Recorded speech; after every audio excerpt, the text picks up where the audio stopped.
Olá pessoal, no vídeo de hoje nós vamos falar então sobre o detector de radiação nuclear da marca FNIRS, eu acho que é assim que se pronuncia, tá? O modelo GC01. Por que eu me estou porque é um detector de radiação nuclear, né? Enfim pessoal, dá para fazer vários experimentos com isso, né? Então é um produto que eu já queria ter há um bom tempo e eu acabei adquirindo. E vamos mostrar no vídeo de hoje como esse equipamento funciona e quais são as suas principais características aí. Se você não é inscrito no canal, se inscreva, deixa aquele like, curta e compartilha com seus amigos para que a gente possa fazer o canal crescer cada vez mais. E não esqueça de se tornar membro também aqui do canal. Então vamos lá.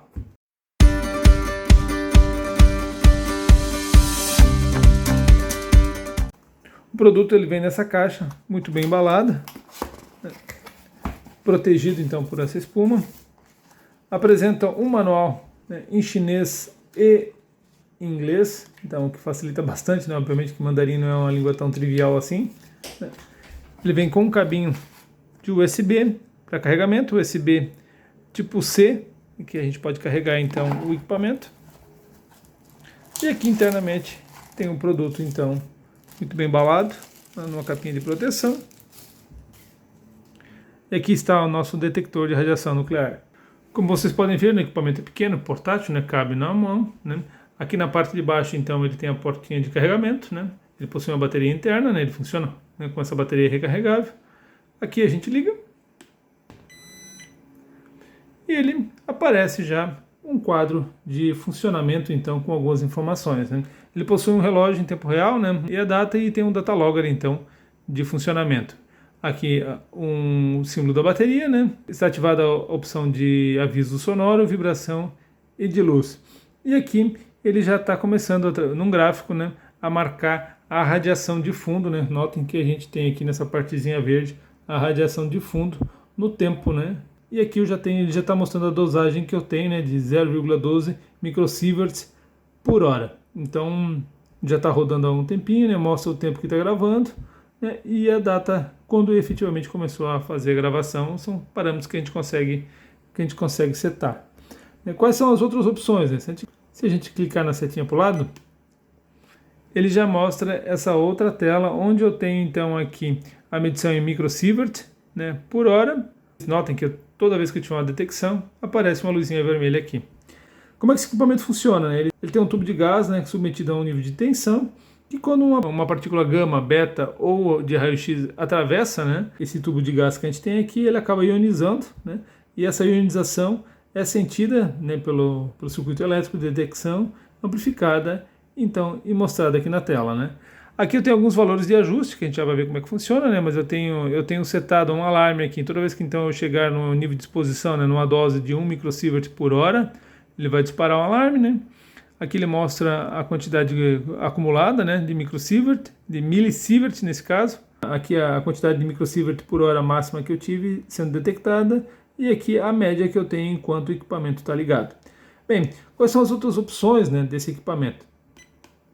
Se a gente clicar aqui, né, eu volto então para a telinha inicial. E aqui eu estou vendo uma radiação sendo detectada, uma radiação de fundo, né, com um valor muito pequeno, né? Apertando a telinha aqui da direita dessa de engrenagem, ele vai entrar então no modo de setagem, onde a gente tem as unidades. Notem, né, que aqui eu tenho microsievert por hora, eu tenho microgray, né, por hora, microrem por hora, a contagem por segundo e uma contagem por minuto, né? O CPS, contagem por segundo, e o CPM, a contagem por minuto. Aqui em microsievert, né, e millirem por hora, eu tenho então uma quantidade de dose equivalente, né?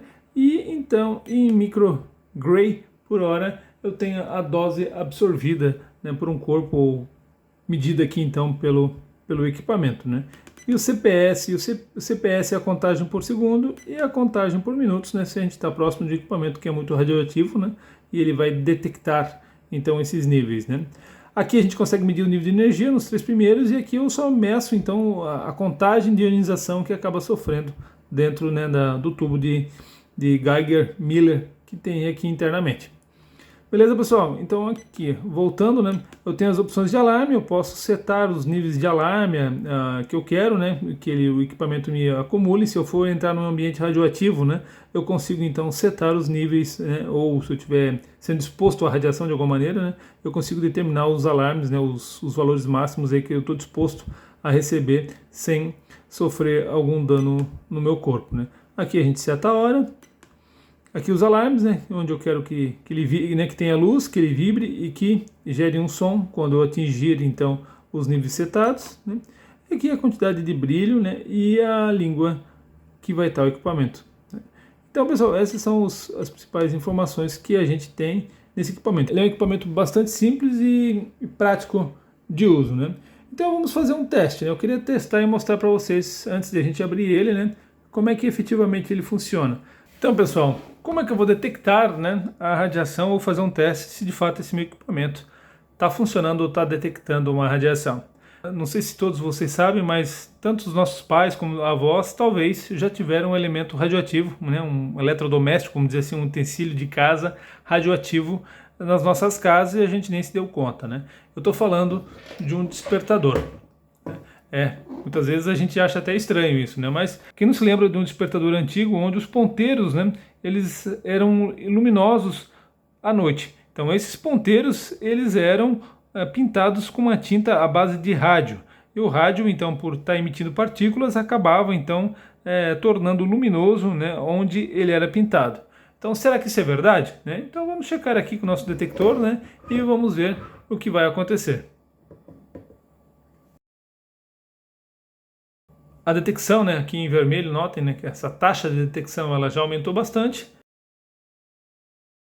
Notem que a gente já está com a detecção de 79 microsievert aí por hora e aumentando. Vamos ver até quanto a gente chega. Lembrando que o aparelho está setado então para um máximo de 1 microsievert por hora. Vamos ver se ele vai disparar o alarme dele.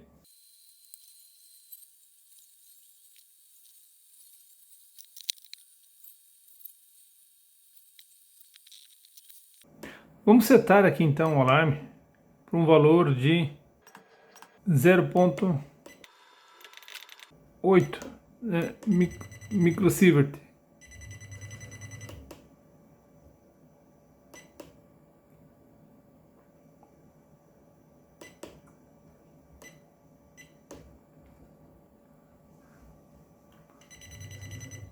Nota, né?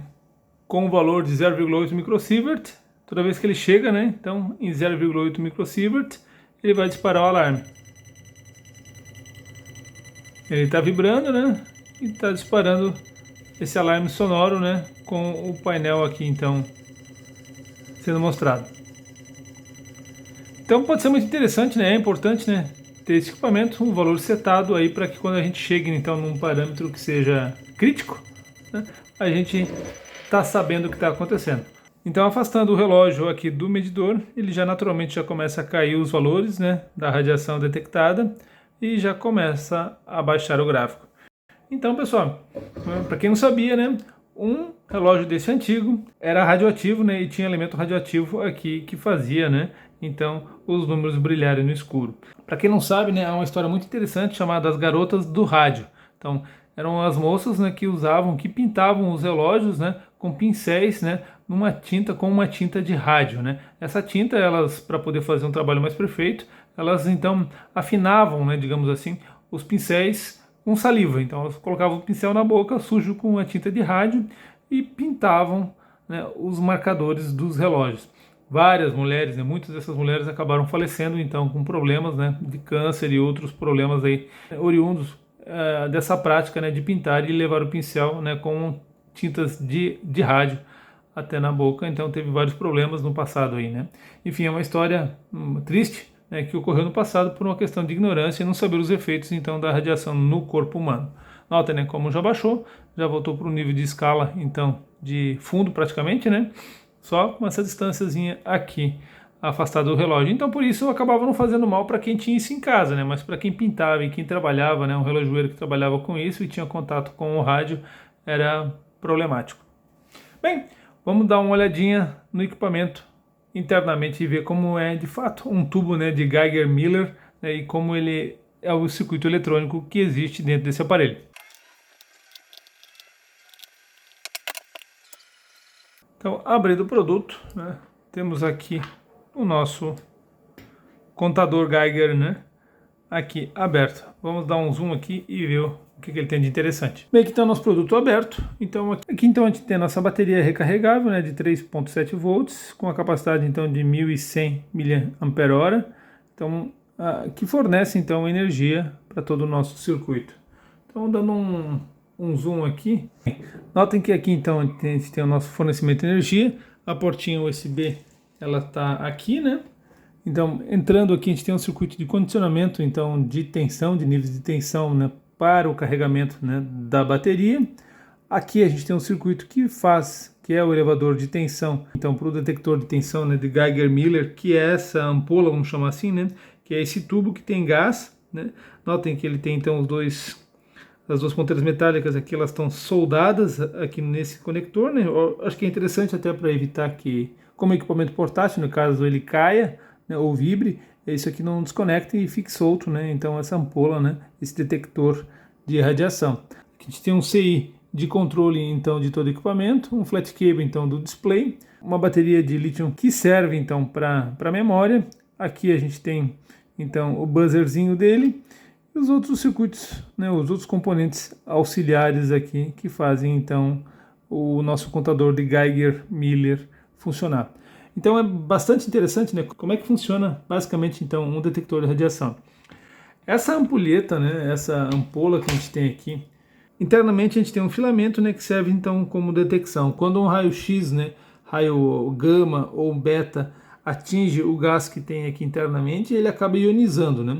Esses íons que acabam sendo liberados aqui, eles são detectados por esse tubo que conduz então esse sinal elétrico de baixa intensidade para o circuito de tratamento aqui. E o controlador que eu tenho aqui, ele acaba detectando esse sinal, né, muito pequeno, né, e inicia então o processo de contagem então dessa partícula ionizante, né, que atingiu essa ampola. Então é um processo relativamente simples, né? Obviamente aqui ele está de uma maneira bem resumida e bem simplificada, né, nesse detector que a gente tem aqui. Obviamente não é um detector tão caro, né, é um detector mais barato, mas já serve, né, para a gente ter uma noção e já serve para a gente ter um parâmetro então de algo radioativo que a gente possa ter na nossa casa ou no entorno ou em algum ambiente que a gente vai entrar. Bem, pessoal, aqui vai mais uma curiosidade então, né, não do medidor em si, mas da banana. A banana é um alimento riquíssimo em potássio, né, que é importante para o nosso funcionamento. E é justamente desse mineral, né, do potássio, né, que a gente pode extrair, né, o isótopo, que é o potássio 40, né, que por sua vez é radioativo. Então a gente pensar assim, vou comer uma banana, eu vou me intoxicar com radiação, pode ficar tranquilo, pessoal. Para que a gente consiga atingir, né, um nível de problema, de malefício, né, que traga, né, é na faixa dos 100 rem. E para que a gente consiga atingir isso com banana, teria que comer aproximadamente umas 10 milhões de banana, então para sofrer algum malefício. Então acho que, não sei se a gente consegue comer isso ao longo da nossa vida, então a gente pode ficar tranquilo com relação aos malefícios, né, da radioatividade, né, ou do isótopo de potássio que há na banana. Então vamos ficar tranquilo. Se você gostou do vídeo, deixe seu like, curta e compartilhe com seus amigos e até o próximo vídeo. Um grande abraço a todos.